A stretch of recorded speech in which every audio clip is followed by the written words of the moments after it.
really excited about this because, we don't get opportunities to have comedians come in here. So by trade, she was a comedian, expert in improv, and you might be experiencing some of that this evening. In addition to that, she's also been on reality TV. So we have a real superstar in our presence this evening. Her name is Jill Pavlov. She is not originally from Florida, but been here long enough that we can consider her a Floridian. So I'd like to introduce her tonight. Everybody enjoy.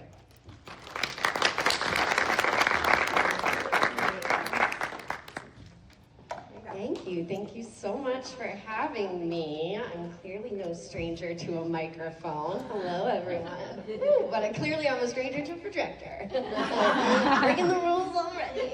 Hi, everyone. I'm Jill Pavlov. I am so excited to be here and help you prepare for all those unprepared moments that you so inevitably end up in. Who here has been in a meeting that has not gone the way you thought it would?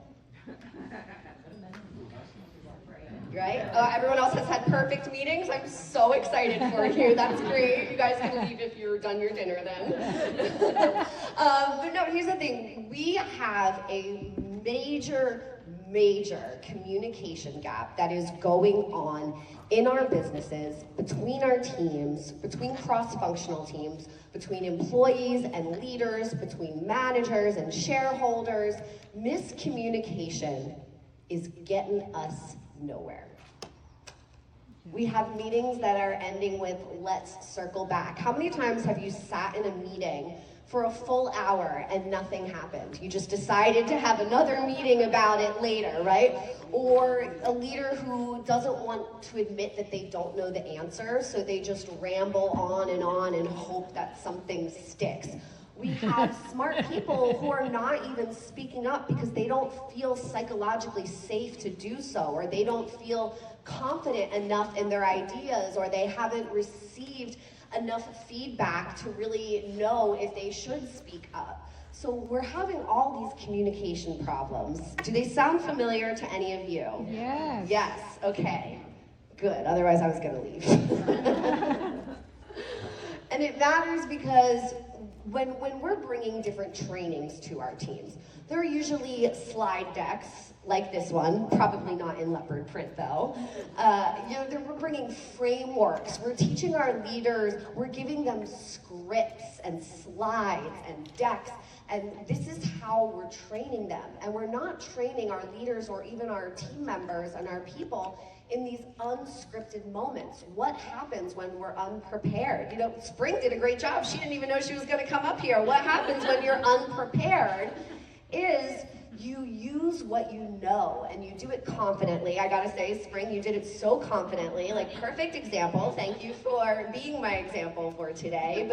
But when you are prepared for the unprepared, which sounds oxymoronic, but I promise you it's not, that is when your team and your people start to trust you. Not when you are overly polished and not when you act like you have all the answers, but when you can authentically say, this is what is going on, and not try to make things up on the spot that aren't true, just by being an authentic person. And instead of sticking to a script, actively listening to your people. And when you truly listen to your people, instead of having a script where you are prepared with what you're going to say, it is so much more effective to listen to someone and speak to what they need or what they want or what they desire. So when I talk about the unscripted moments, I'm talking again about feedback conversations where you don't know how someone is going to take it. When there's team tension, unexpected things that come up, it just takes one comment sometimes for a whole meeting to go completely sideways. We've all been there, right? And what happens in these moments when they're high stakes, when there could be a lot of emotion involved in it, these are the moments that are going to define you as a leader. Not what somebody told you, but what you are feeling in this moment. Going with your gut, going with your instincts. That's where the authentic leadership comes in the unscripted moments. So that was kind of, I have one more slide in here. So another reason why it's very important, I can't believe I almost skipped over this one. I actually started my career in copywriting, started my business in copywriting, so to speak. So I have a lot of opinions about ChatGPT, and I do love ChatGPT and AI and Claude and whatever it is. I think that AI has a lot of usefulness. I'm sure that you are all seeing your companies or your businesses adapt more to AI technology.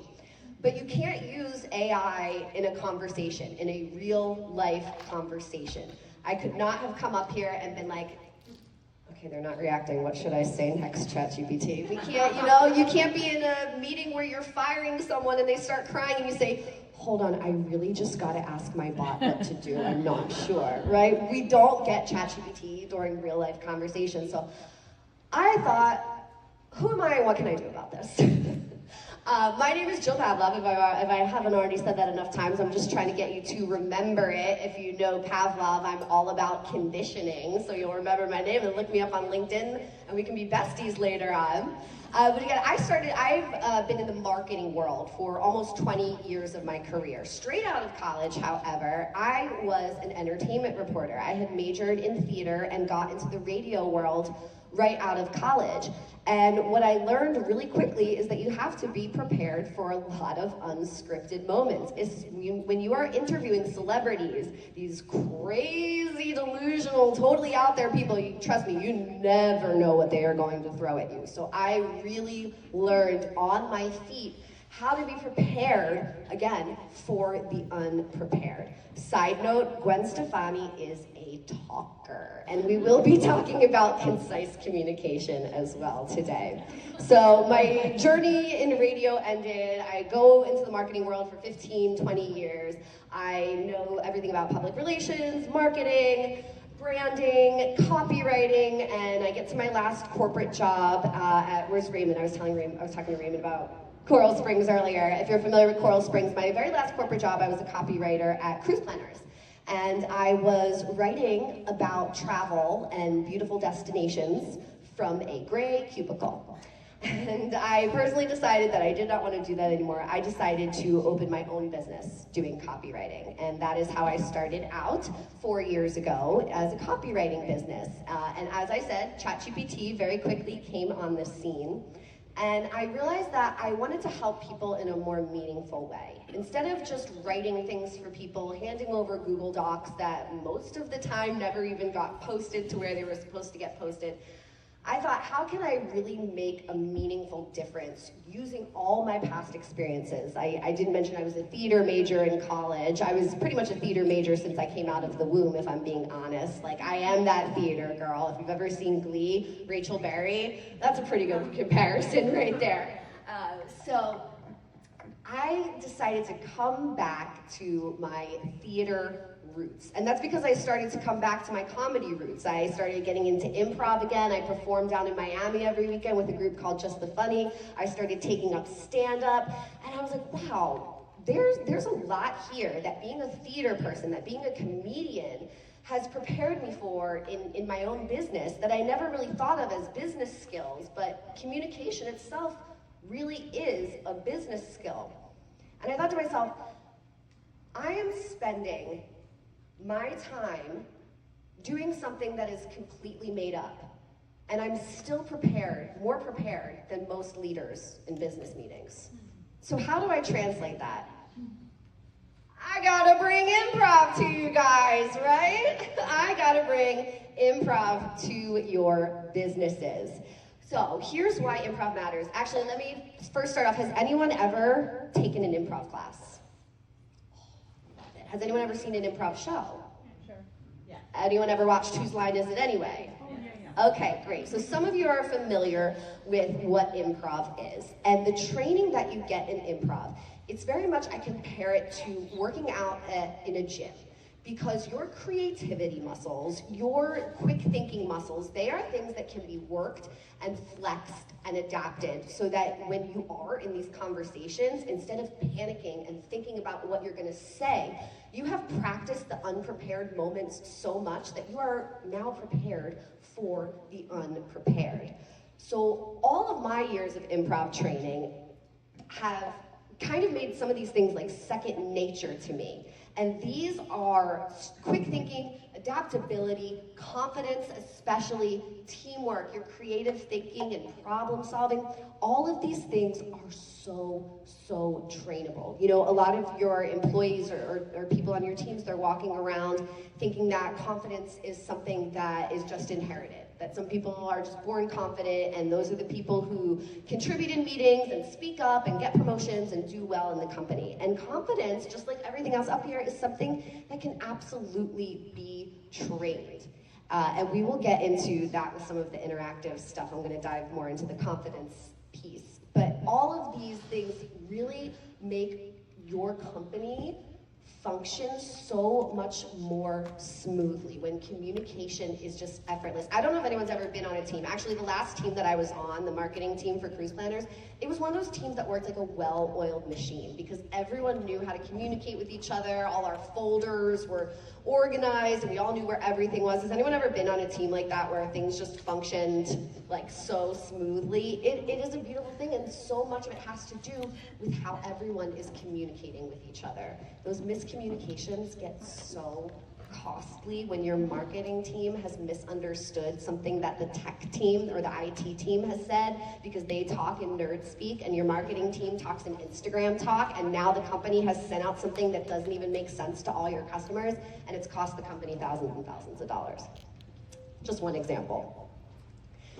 Before we go any further, some of you have taken an improv class, and I want to reassure everyone in this room that is slightly panicking right now about the interactive part, that improv has nothing to do with being funny.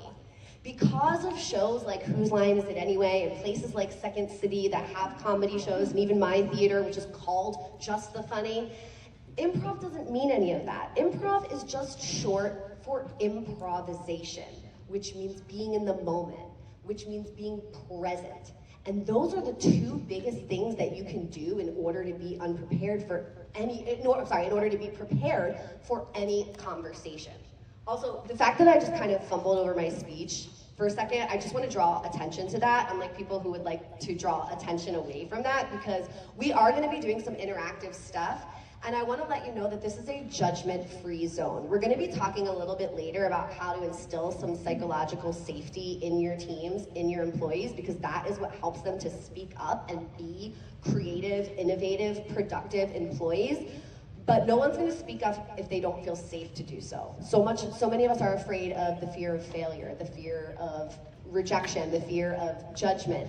And I could have flipped a line just now and been like, oh my God, I was supposed to get up here and talk about communication, and I messed up a word, and now all these people probably think that I'm stupid and don't know what I'm doing because I didn't say everything just right, and it wasn't perfect, and I could really spiral on the way home, guys. I mean, I have like an hour and a half drive home. I could really go down that road if I wanted to, but you know what?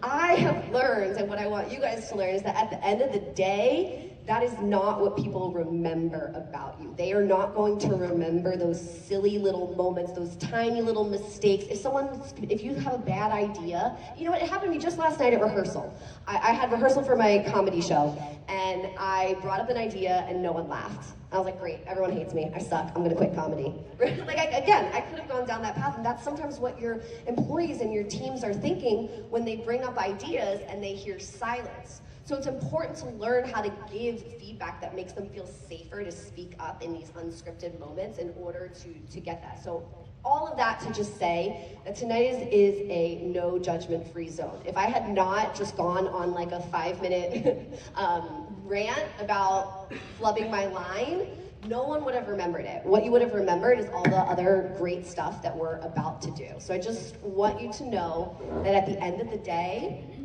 no one cares about you. Okay, we all care. I'm sorry, but it is one of the most freeing thoughts in the world. No one cares about you. We are all so consumed in our own stuff. So if you do something tonight that you are going to spiral about, please know that none of us are spiraling about it. And you don't have to be funny. You don't have to impress. This is going to be a consent-based night, so not everyone's going to have to do stuff if you don't want to do stuff. But I just want to set that expectation at the top. And as far as rules of improv go, I love this slide because this is like a guideline of how people should be acting in your meetings. They should be taking up space. What does that mean? Especially working with virtual teams. I work with a lot of virtual teams because this has become quite a problem for hybrid teams, is how do we bring that energy into a meeting when people aren't even wearing pants? You know, so I mean, I've worked with teams where people aren't even turning the cameras on. How do we act engaged when we're just in this tiny little box? How do we take up space? It's so important for all of the members of our team to learn how to take up space and be a real functioning part of the team.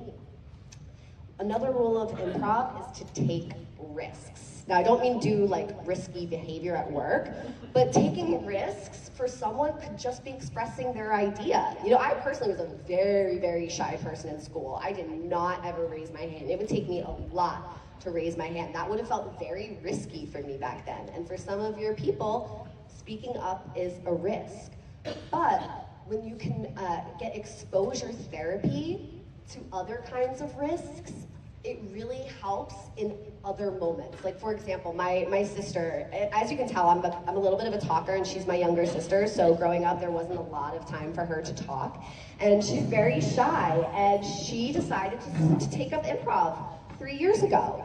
And I see it now in conversations where she normally just would have nodded her head or said yes. She feels safer to speak up and ask people questions that she might not have before. It is amazing how doing these kind of scary things, because improv is scary for a lot of us, doing these scary things gives you courage, and the exposure therapy, repeatedly seeing that nothing that bad happens when you speak up, is just gonna prompt you to speak up more, and your people to speak up more.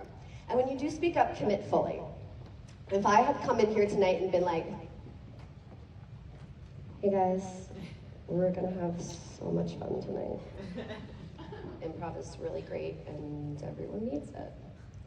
I'm not committed at all, right? I came in here and I committed. So that just means, you know, when I'm on stage and I'm doing something comedy and it doesn't fly, you still commit to it, because that confidence behind it is what's gonna sell it and make it look like less of a mistake and more of a, oh, I meant to do that kind of thing. So we want our people to be committed fully, not just to what they're saying, but what we're doing in the room. You know, it's not easy to always energize and get our people excited about the projects that we're doing. It's work. It's called work for a reason.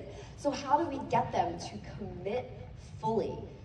By involving them more and by doing exercises like this that, again, get them excited to be in the room. And we embrace failure. In improv, there's no such thing as a mistake. We fail forward. If you say something, I mean, some of the most happiest things in the world are mistakes. Potato chips were not supposed to be potatoes. They were just potatoes that got fried too long, right? And what would life be without potato chips? So we don't think of failure as failure. We just think of failure as data. We think of failure as experience. And it's really important for everyone on your team, everyone in your company to know that it's okay to let this creativity breathe.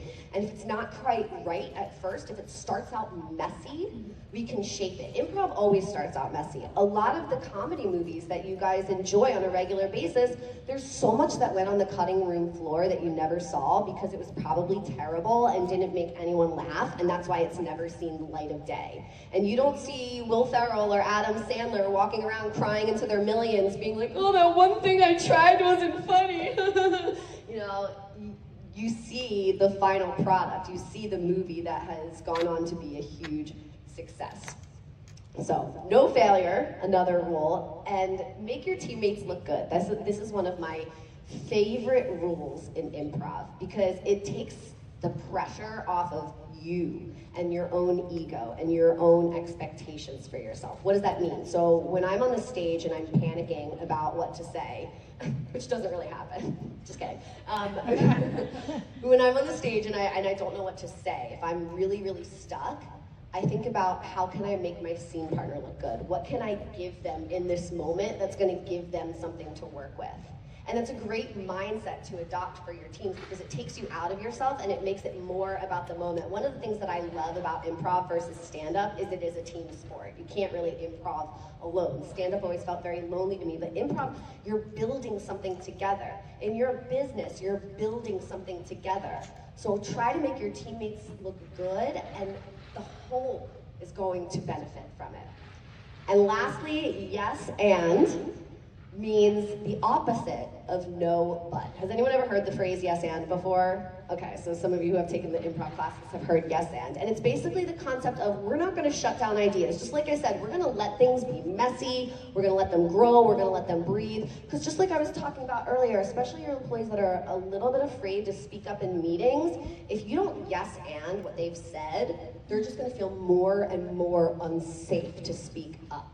So we're going to get into yes and I think right now. Isn't this fun? I have no idea what's next on my slide. I made these like last week. Yes, this is what I thought. It's warm-up time. So we have this gorgeous space over here, which I'm really excited about. And I'd love everyone to meet me in that corner and get in a circle for some warm-ups. I promise it won't be too painful.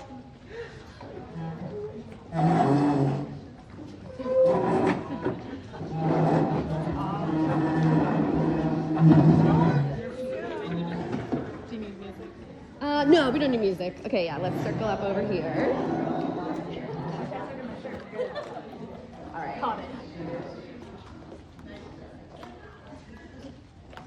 Okay. So I'm just going to take you guys through a little bit of warm-up. This is like the interactive portion of the night. This is the most interactive it's going to get for those of you who are a little bit more shy and are like, oh my god, I hate my life right now. I want to leave the room. I promise this won't be that painful, but again, should we back up so everyone can get in?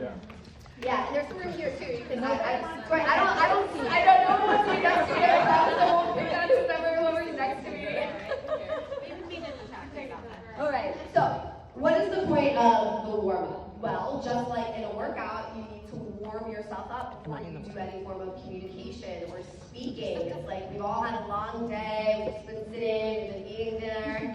So I want to warm everyone up for the exercises that we're about to do. Oh, look at that. I'm just moving it forward. I love it. Thank you.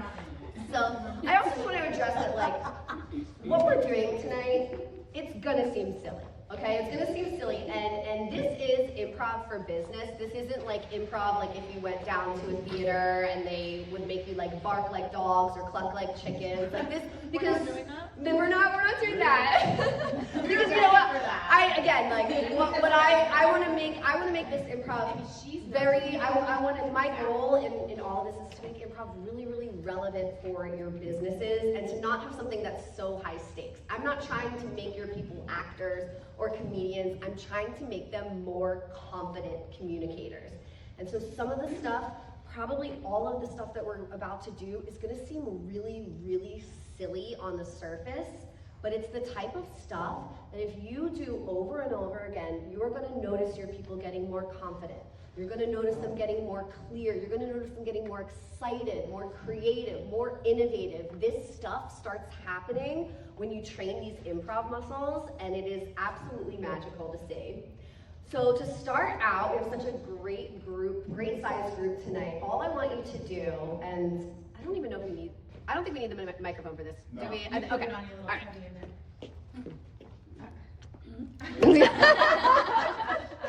That'll get some B-roll later. Okay, so what we're gonna do is I just want to go around, and everyone is gonna say their name and do a movement, and then everyone is going to repeat that. We're gonna repeat their name and their movement. Okay, so I will, and I'm so sorry, Spring, because you're gonna be next because you did take the place next to me, but I feel like Spring has a confidence about her, so I know you can handle it. So if I were starting, I would say, Jill. Oh my. And then everyone will say, Jill. All right, take us away. Get it. Spring.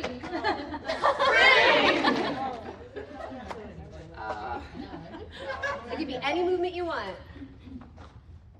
Keisha.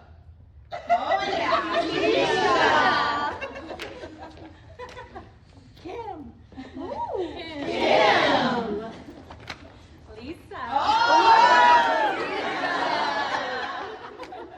I'm gonna be very simple. AJ. AJ. Okay. Mishka. Oh,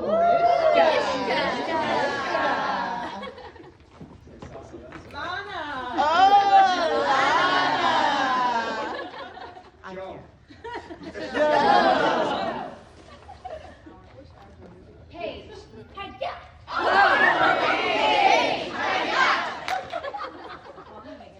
Cindy.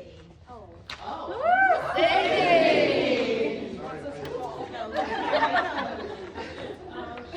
had one, but now I forgot it. So I'm Jan.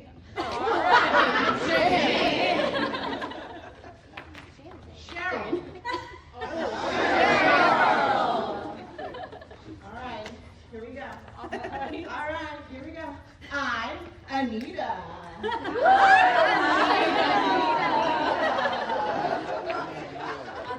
Next to me. I'm Cory.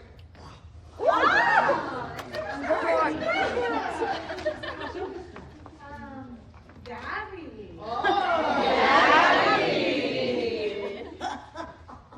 Marie.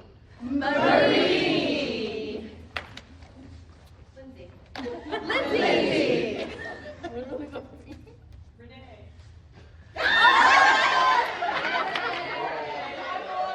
Renee the Tiger. I love it.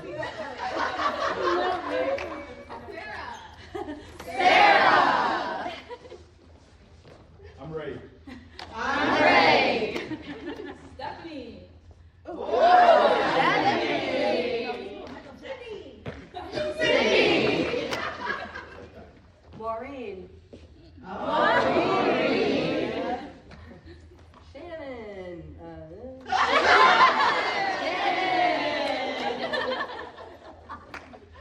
Philip. Monica.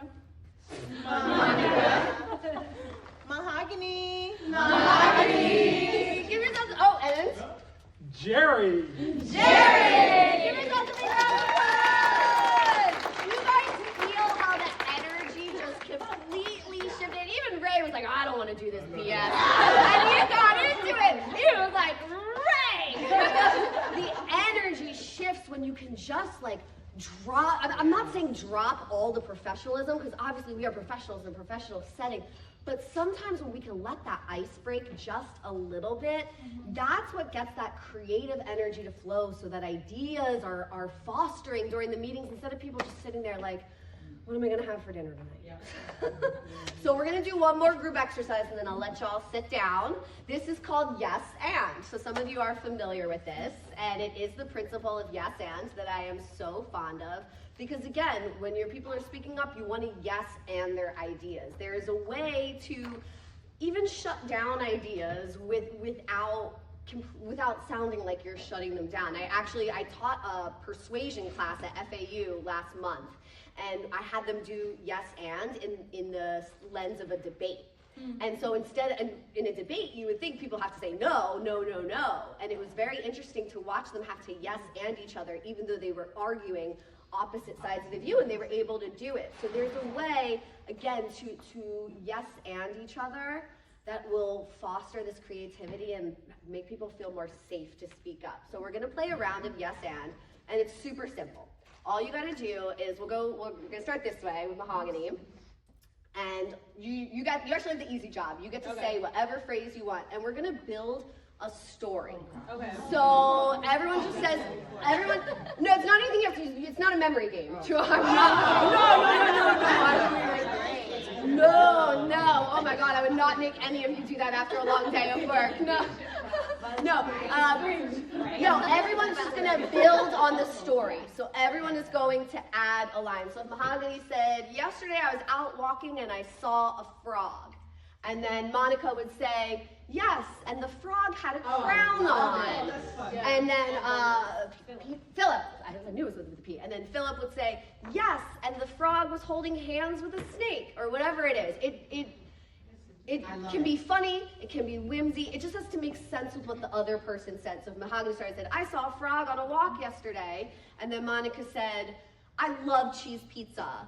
If she said, yes, and I love cheese pizza, it wouldn't go with the story. So we're just gonna build a story, everyone just has to add one sentence and make sure it starts with yes, and. So take it away. Okay. I got a new puppy this morning. Yes, and we went for a walk with him today. Yes, and we saw an airplane. Yes, and the dog got so excited when we saw that plane. And yes, it was raining as well. And yes, the rain was purple and blue gumdrops. Yep. Yes, and I was eating a gumdrop. Yes, we found out we were in the LGBTQ parade. Yes, and when my dog came home, he was multicolored. Yes, and then I had to go and get to the bath right away when I got home. Yes, and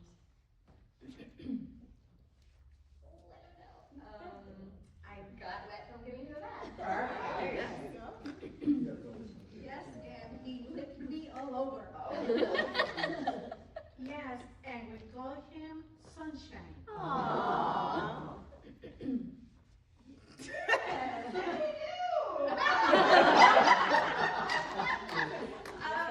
Yeah, and Sunshine loves to go outside for walks. Yes, and so do I. Yes, and he's not potty trained yet. Yes, and I had to clean up a lot of his messes. Yes, and now he was wet, and there was poop and urine everywhere. Yes, and we cleaned up all the poop and urine, and we took him on another walk. Yes, and he came home and went on the carpet again anyway. Yes, and I gave him another bath. Yes, and I decided to rehome him and get a cat.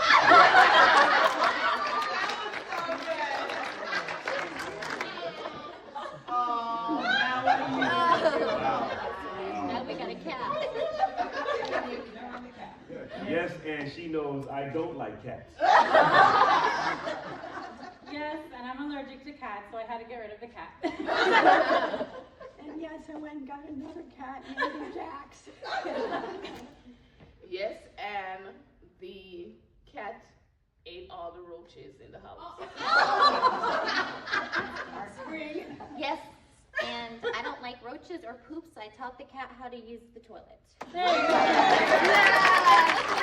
story, everyone. Awesome job. Everyone had something to contribute. You all thought really quickly on your feet, and you had to listen to the person before you. There wasn't a way for you to think about what you were going to say next because you had to listen to what the person ahead of you was going to give you. So really good job of completing that in the unscripted moments. Awesome. Sit down, and we're going to do some more exercises up there.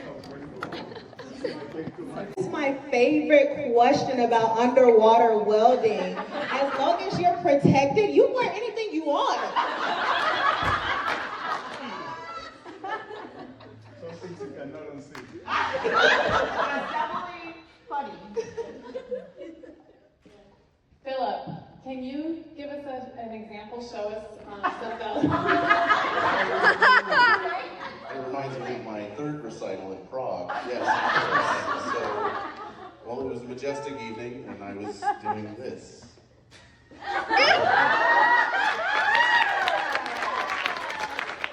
But I might get there. Bad. And where did you get those drugs from? Can I have their number? The room will be clean tonight. Where am I supposed to do the incision? Sorry.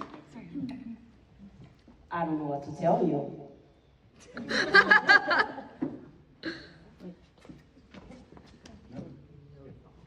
What can I say? You're just getting old, you know? That's a first.